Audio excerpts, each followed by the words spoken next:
各位良安时空的学友们，大家晚上好哈！我们开始今天晚上的分享哈。先分享李霞老师的一个体会哈。他说：“良安时空的各位老师，大家好，我看到你们的分享啊，受益匪浅，感谢各位老师助力啊！我在这五年嘛，应该是还说5个月的学习中啊，身体越来越有劲儿，干什么事儿都觉得有兴趣，每天呀，心里总是美美的。”李老师上728课，说多一点觉知，多一点祝福啊，我有感悟。他讲他的感悟哈，看起来很简单，大家注意认真听哈。说6月6号那天的早晨，走路回到小区里，看到有位中年女子，向她的机动3轮车上拿东西很重。我看到走到跟前就喊1、2、3，她感觉到我是在帮她。把东西放到车上，回头面带笑容，他又对我喊1、2、3，我和他都乐了。说他的笑带有满意笑得灿烂开心，我心里的乐呢也从来没有过似的，用语言表达不出，太奇妙了。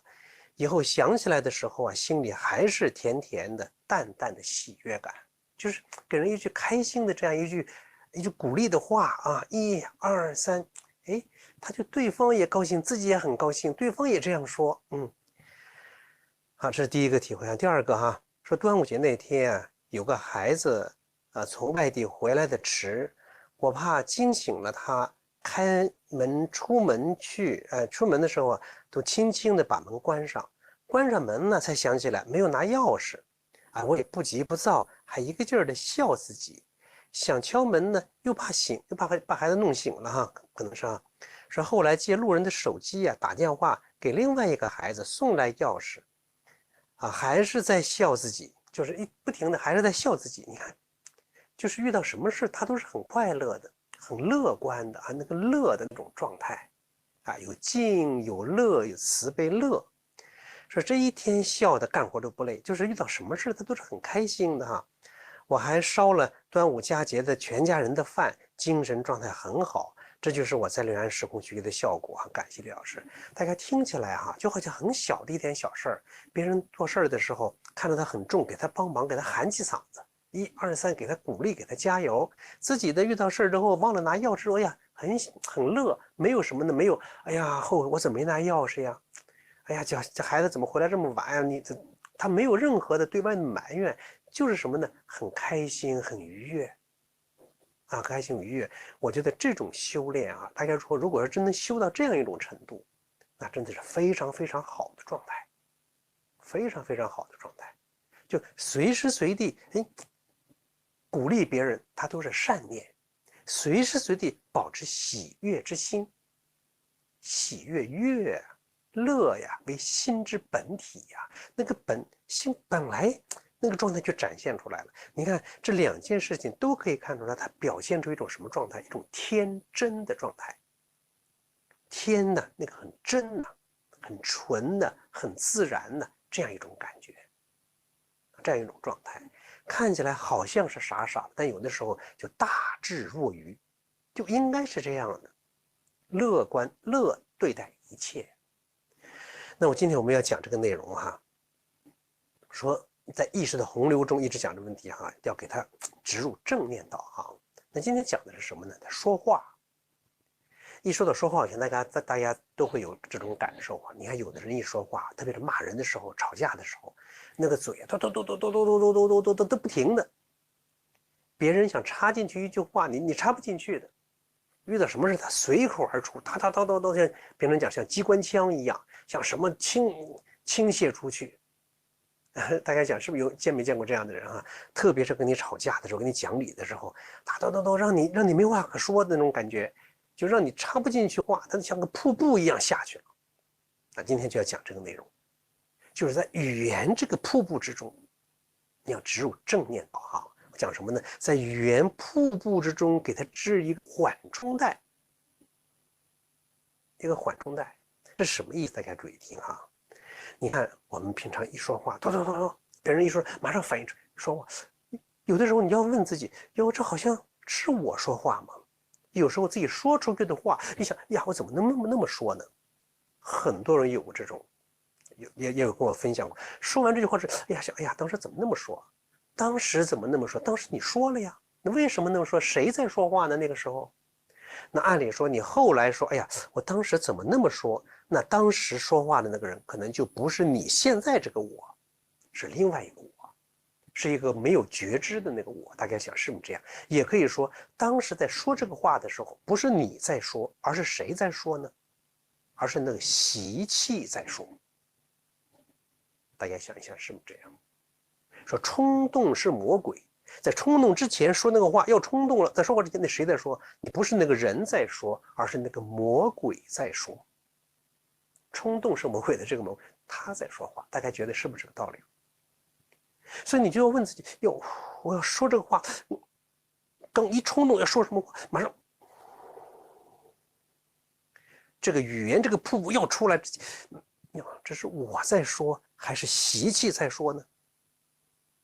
是那个习气在情绪激动的时候脱口而出，还是要舌底上颚停个1秒钟？我觉得讲用爱护生命，把爱在口中的时候，我曾经讲过，要说话之前自己这个话是真的还是假的？如果是100%是真的吗？轻言所见是真的吗？问什么？这个是真有没有说话对伤不伤别人？其实这个话真的是有用，还问自己我说话的那个状态是什么状态？这些都是应该在我们说话之前就有这样的修养。这个话要说，你不需要一条一条拿出来练，就变成一种内在的一种觉知。哎呀，我要谨慎我的这个话，我说话有没有必要？是不是慈悲的？我说这个话之后后果如何？我们之前曾经学过，君子修九容，修九思。那个九思里面就有个愤思难。愤思难，你发脾气了，哇哇吵吵了，你得思考那个后果。大家想是不是？所以就这个说话，你给一个停顿，这个停顿是干什么？你要去意识到这个话该说不该说，该怎么说，让那个说话这个意识流，让它流动吗？还是让它停住？还是给它正念导航呢？你看古人就有讲说，言背而出者，言背而入。说或背而入者，或背而出。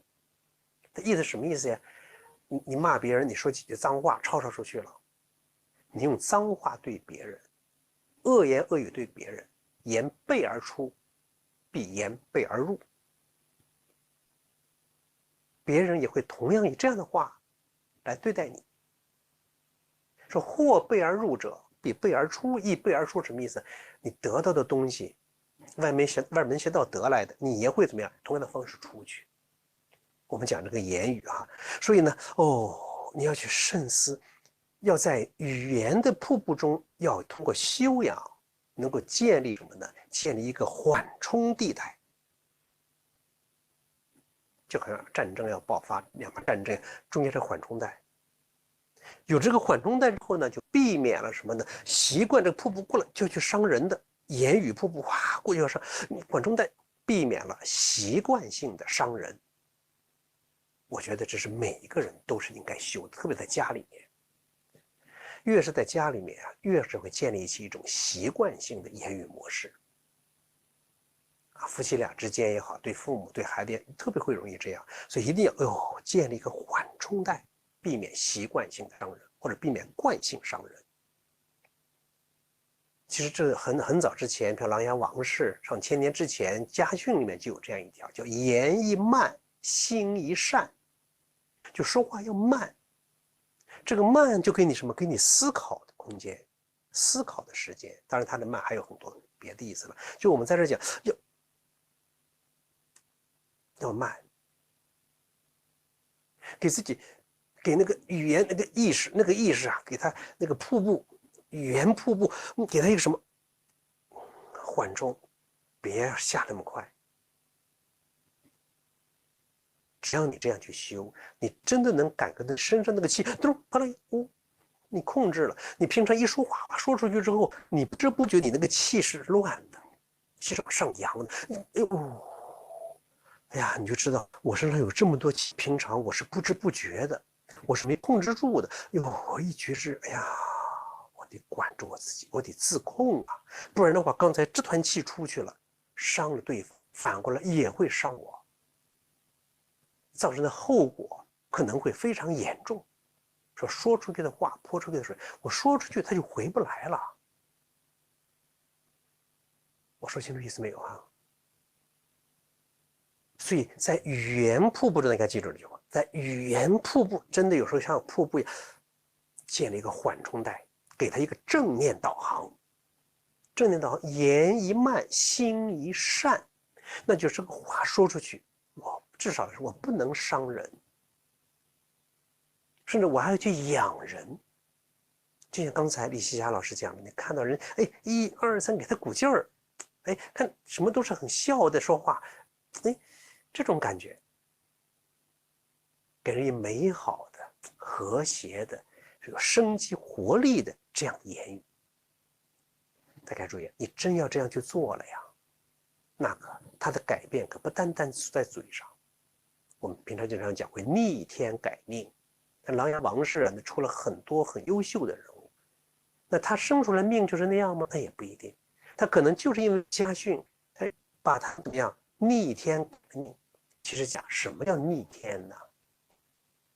我前面多次讲，说你顺着你那个潜意识走，顺着你的习气走，就是你的命。不知不觉们的命啊，命就是这样的。所以逆这个天，好像说天这样，说逆天是干什么呢？逆天就是逆着你那个习惯性的思维模式，逆着你习惯性的行为模式，逆着你习惯性说话的模式，或者说逆着你的习气，就是逆天。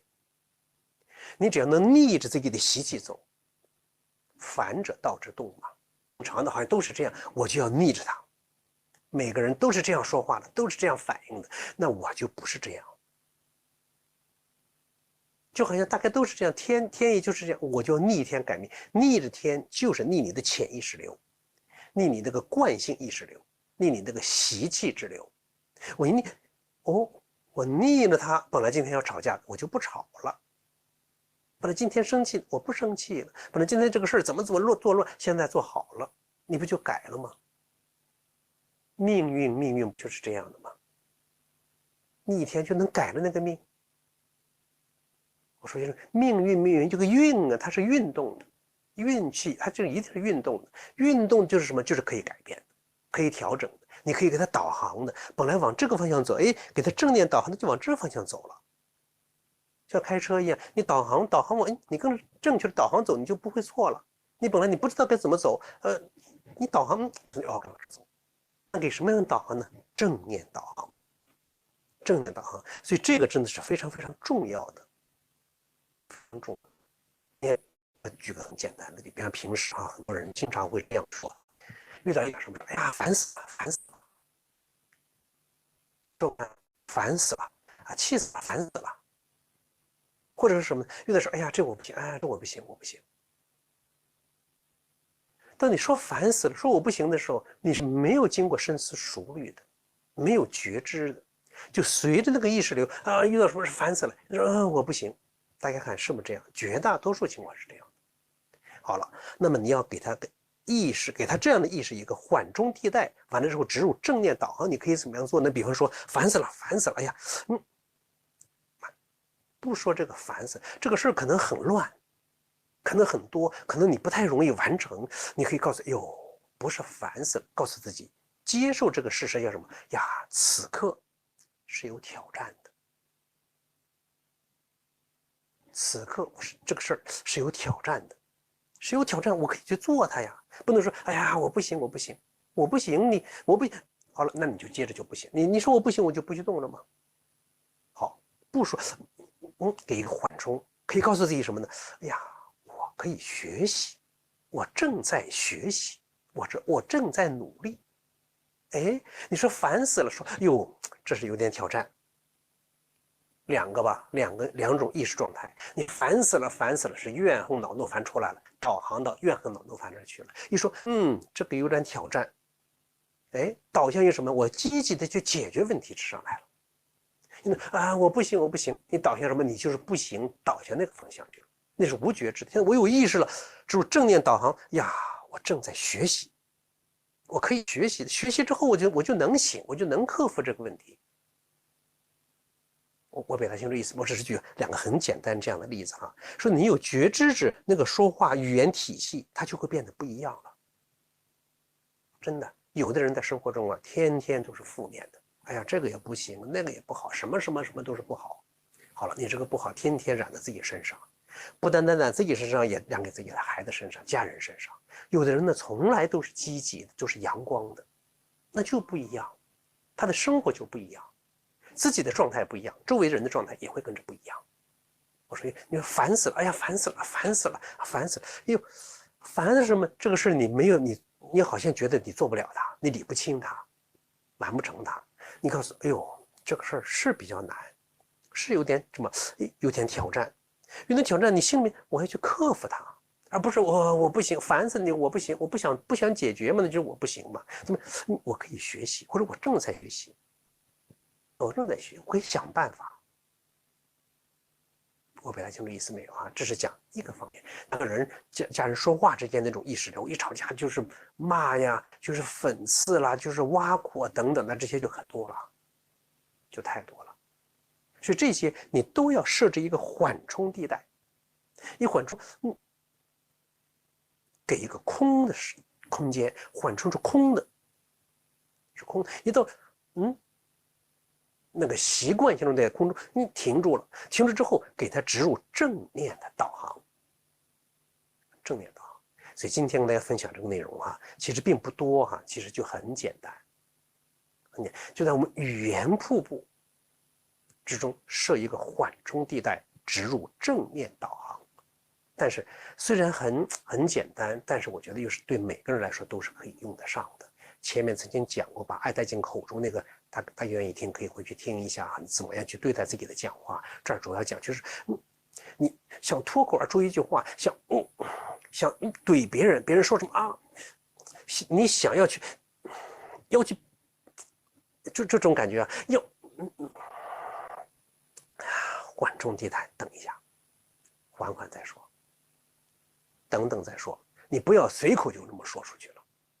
有的人说我心直口快，我就这么说，其实往往心直口快，所谓心直口快的都是很自私的，他只管自己痛快，我说了就说出来，他不管说出之后对别人造成的那些影响或者伤害。而这些人往往以什么呢？你觉得这个我这样我是个优点，其实恰恰是你的毛病。大概想是不是这样？恰恰是毛病。就你说那话你不负责任，我也心直口快，那能行吗？你说的话就要伤别人，我也心直口快，那能行吗？那不可以。我心是好的，我伤他，那你好，你心智好，为什么要把人伤了呢？是吧？所以，是个缓冲地带，植入正念导航。好了，现在我们开始再继续锻炼啊。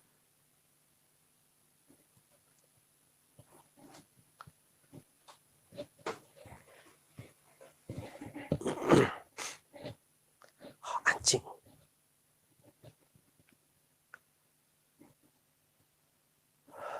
安静。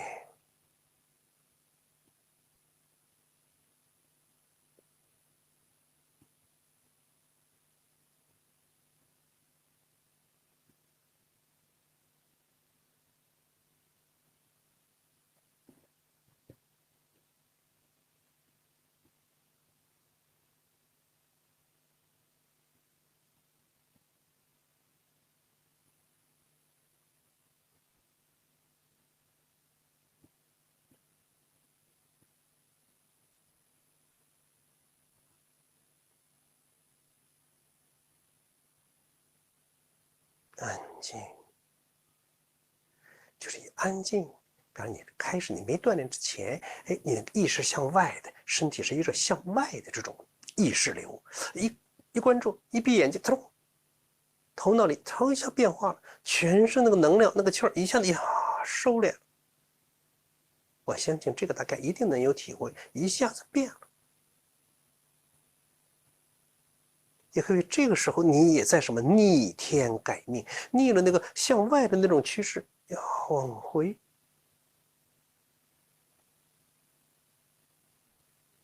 不去外求而内求，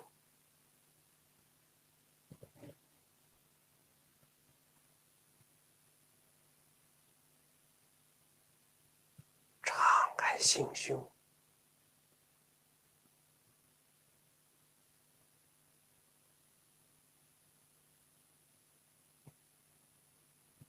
敞开怀抱，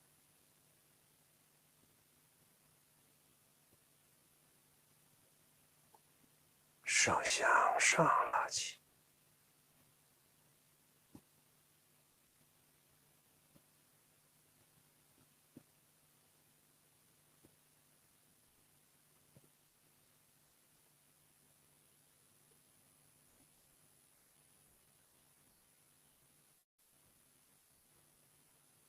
气平，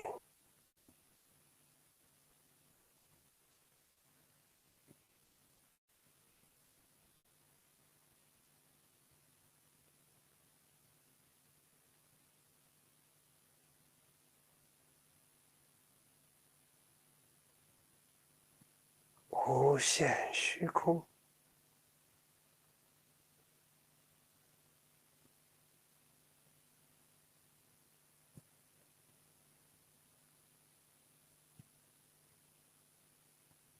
坚定，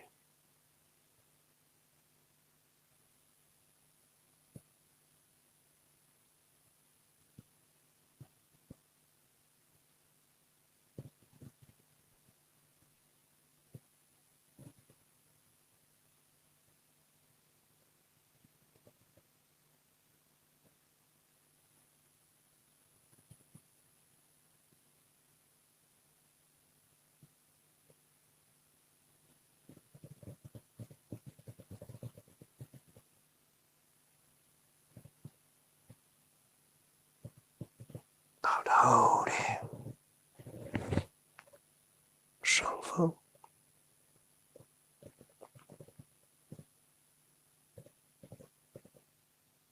停掉一个呼吸场。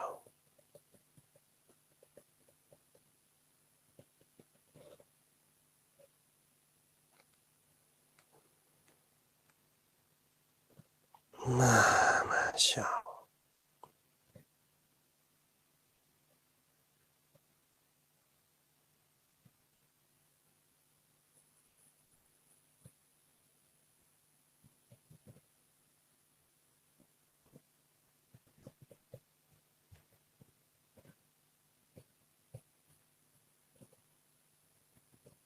少经额头，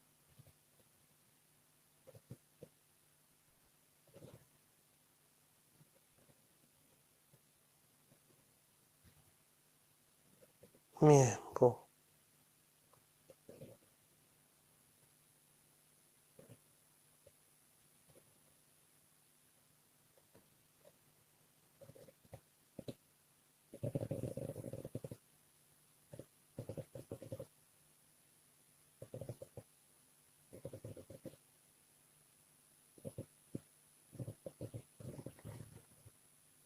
胸，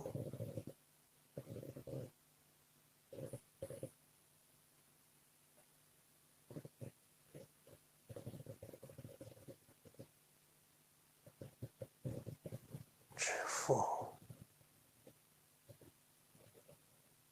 腹归婴儿，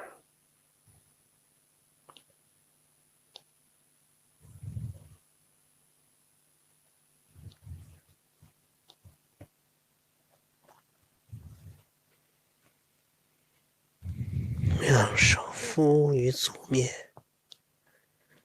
下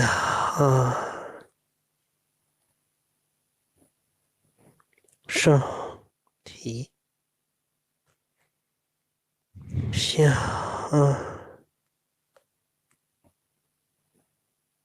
上提，下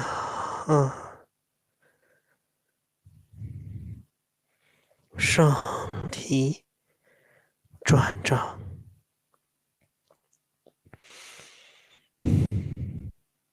颈腿的后侧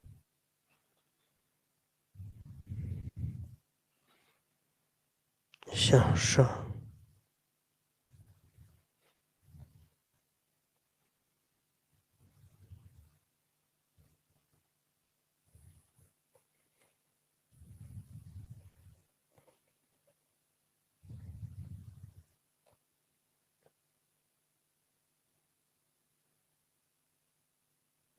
命门点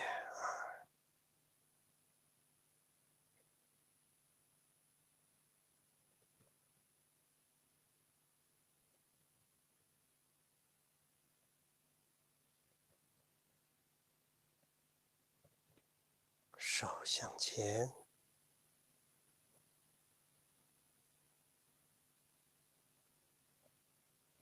到肚脐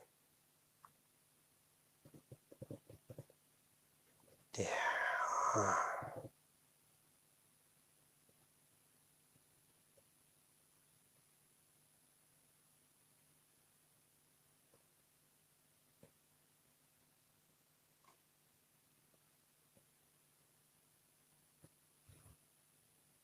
两手分开，安静，敞开心胸，张开怀抱，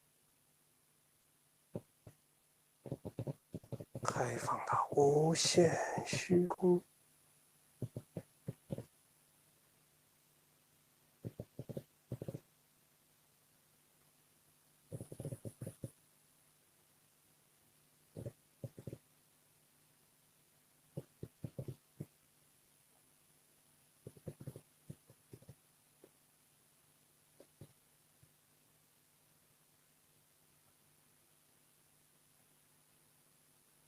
齐平，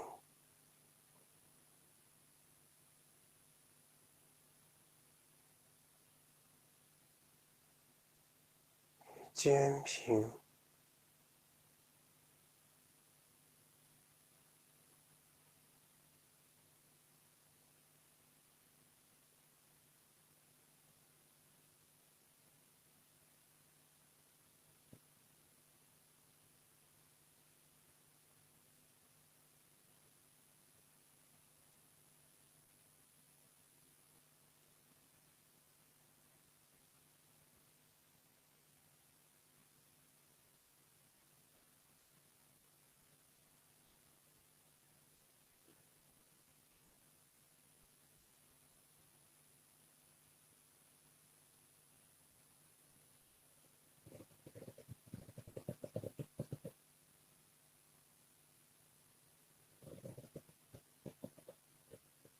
到头顶上方，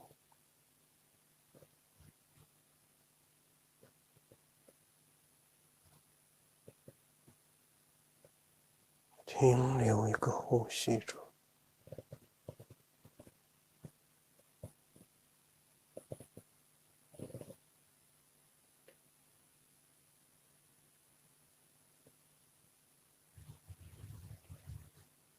慢慢下落，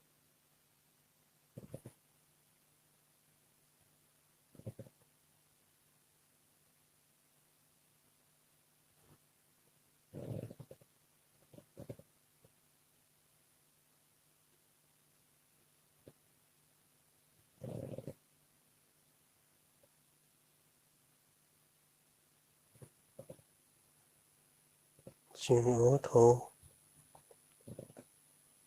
面部、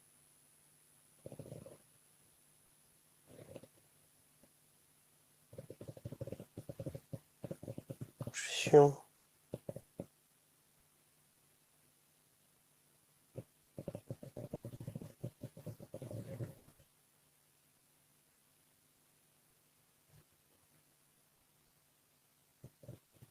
指腹、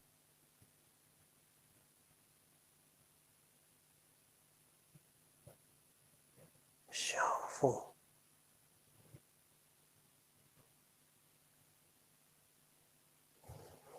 富归阴。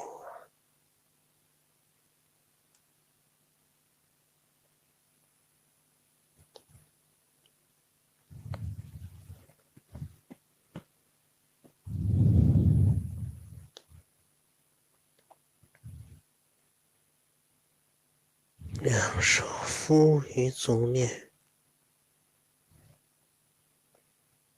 向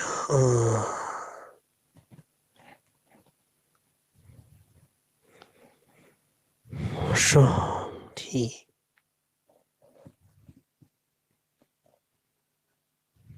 向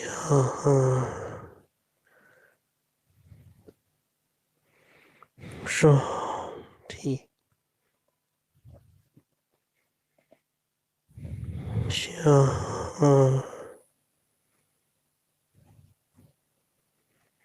双提，转正，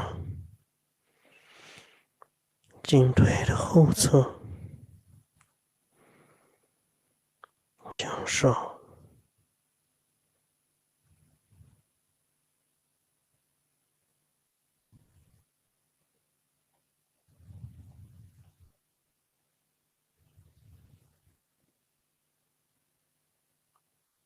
密门点2，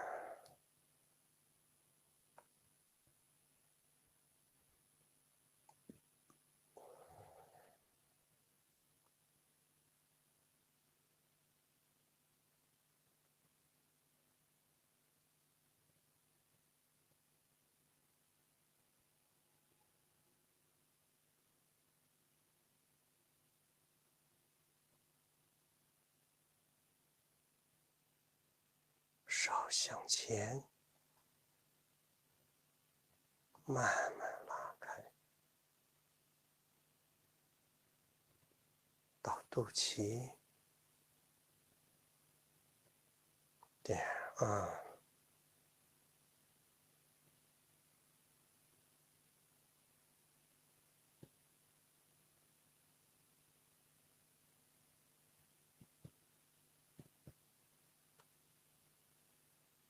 两手分开，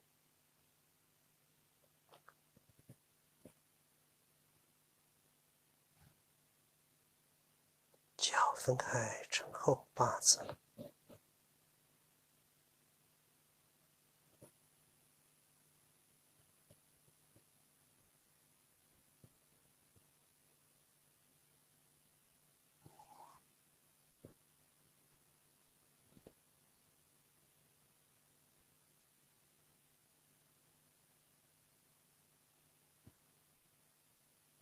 两臂慢慢松开，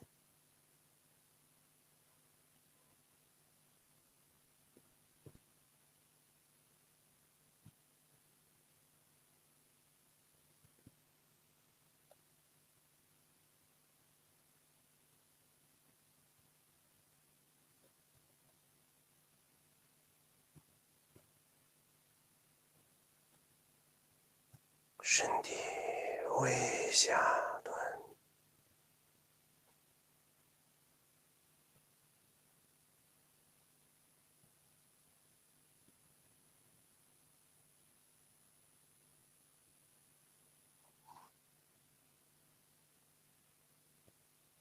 百会向上虚旋，全身放松到虚空之中，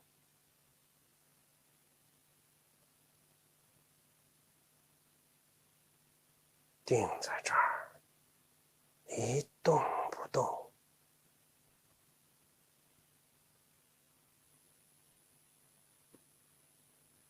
呆若木鸡，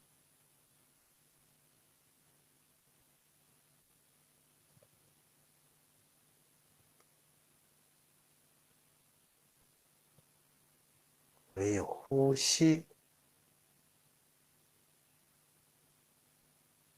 轻轻的、柔和的爱抚着内脏，问候着丹田。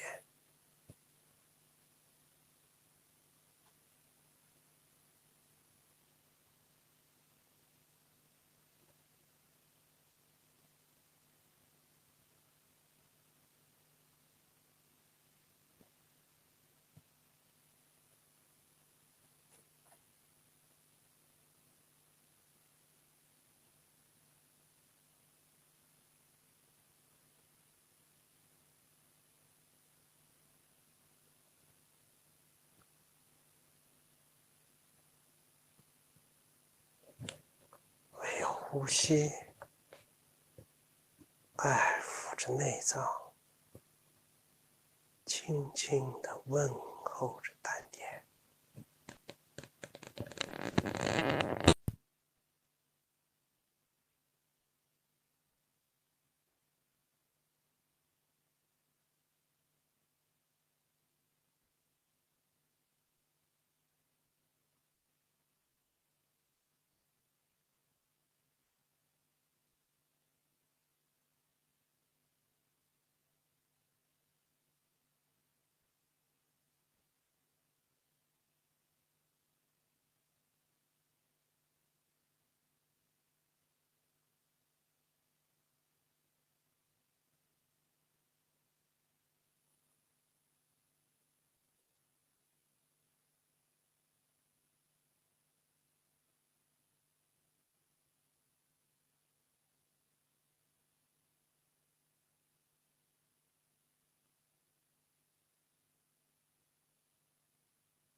静。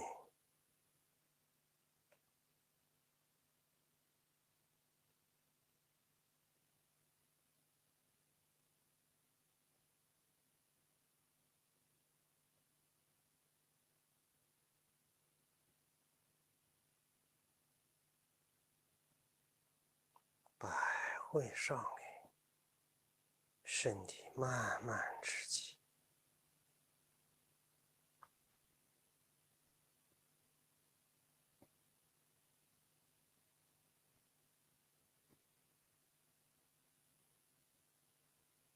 脚慢慢合拢，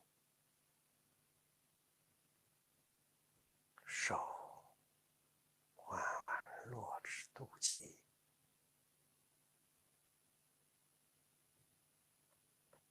静养。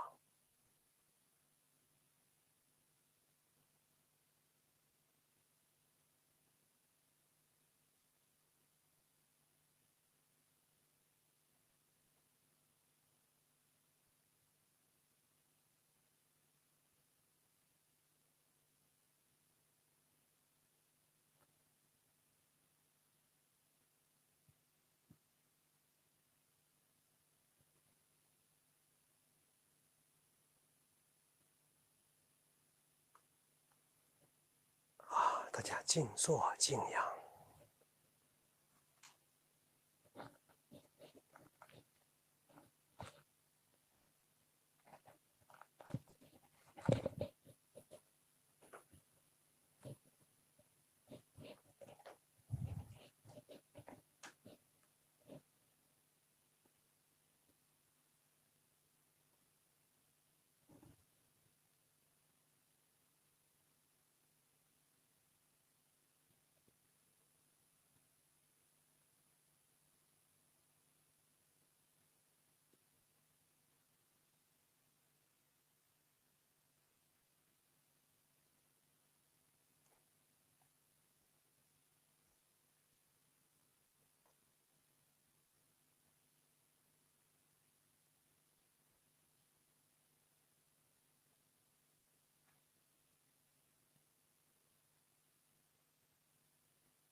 今天我们分享也还是在意识的洪流中植入正念导航，在说话，那无意识的说话真的像瀑布一样，像豆子一样的话，嘟嘟嘟嘟就会有时就出来了。出来之后，有时候一出来，哎呀，是悔不当初又后悔。就你说话的那个时候，其实某种意义上讲，不是真正的那个你，那个良知的你在讲话，而是那个习气在讲话。我们时常被习气控制，习气或者那个习性利用了我们的口，利用了我们的身体去表达他的那些想法，或者表达他的那个气。但往往那些气呢，都不是所谓的正气，那可是邪气。所以，在这个好像意识说话的这语言瀑布之中，截断它，设一个缓冲区，避免习惯性的伤人。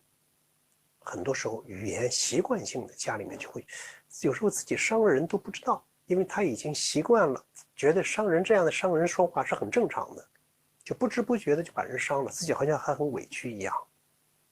所以这种意识，这种说话的这个意识洪流，是个缓冲区。言一慢，心一闪，在这儿，给他正念导航。导航什么？导航到爱，至少导航的不伤害。你不去爱别人，至少不要去伤害别人，因为你伤害了别人，你就伤害了自己。言背而出者，言背而入嘛。所以真的要经常去琢磨琢磨。你一说，马上，你有的时候也特别喜欢张扬，控制，给个缓冲区。好了，今天我们就分享到这儿，谢谢大家。